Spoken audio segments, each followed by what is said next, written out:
Hello बच्चों, let's read the question and question says that which one of the following statement regarding ecological pyramid is not correct।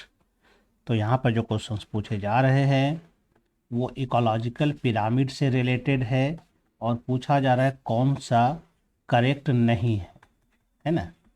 तो चलिए पहले इसके कुछ concept को हम लोग ले लेते हैं। इकोलॉजिकल पिरामिड ऑफ एनर्जी, है ना। तो इकोलॉजिकल पिरामिड ऑफ एनर्जी क्या होता है? यह ऑलवेज अपराइट होता है ना। क्या होता है ये? ऑलवेज अपराइट होगा, एनर्जी वाला। लेकिन एक नंबर और बायोमास वाला रहेगा तो इसमें दोनों प्रकार के होते हैं। मोस्टली क्या होगा, ये अपराइट ही होता है, लेकिन इन्वर्टेड भी कभी कभी होता है। कहाँ होता है इन्वर्टेड? अगर नंबर के आधार वाला देखें तो यह हमें मिलता है एक ट्री इकोसिस्टम में। अगर हम ट्री इकोसिस्टम में देखेंगे तो नंबर में चूंकि एक ट्री होता है, फिर उस पर रहने वाले बर्ड्स होते हैं जिसकी संख्या उससे ज़्यादा है, फिर उस पर रहने वाले पैरासाइटिक इंसेक्ट होते हैं।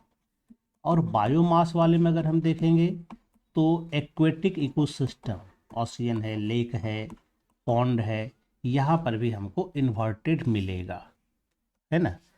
तो ये इन्वर्टेड भी कभी कभी हमें मिल सकता है नंबर वाला में और बायोमास वाला में। जैसे यहाँ ट्री इकोसिस्टम में मिला और एक्वाटिक में मिला, जैसे कि पॉन्ड है या लेक है या ओशियन है, यह सब में मिल सकता है। लेकिन एनर्जी वाला जो होता है ये हमेशा अपराइट होगा, इसमें कभी भी वेरिएशन नहीं होगा।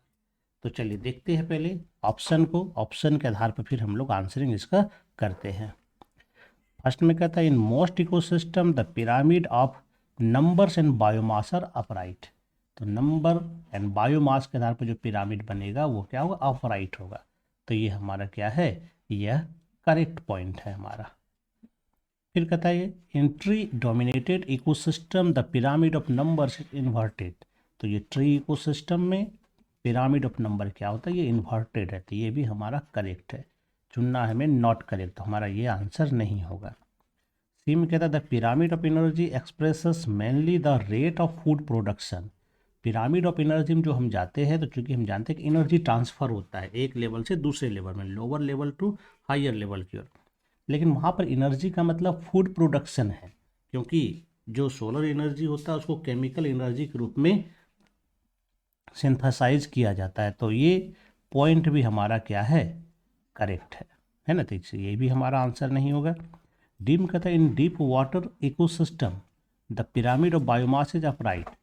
तो वाटर इकोसिस्टम यानी एक्वेटिक में जो होता है ये इन्वर्टेड होता है, लेकिन ये कहता है अपराइट होता है। तो ये पॉइंट हमारा क्या है? ये रॉन्ग स्टेटमेंट है ना, क्योंकि ये अपराइट नहीं होता है, यह इन्वर्टेड होता है। तो ये यहाँ पर गलत है। तो हमारा जो सही आंसर निकल के आ रहा है सामने वो डी नंबर आ रहा है, जो कि इनकरेक्ट स्टेटमेंट है। इन deep water ecosystem the pyramid of biomass is upright, not upright, it should be inverted. Okay, I hope you understand it well and best of luck. Thank you.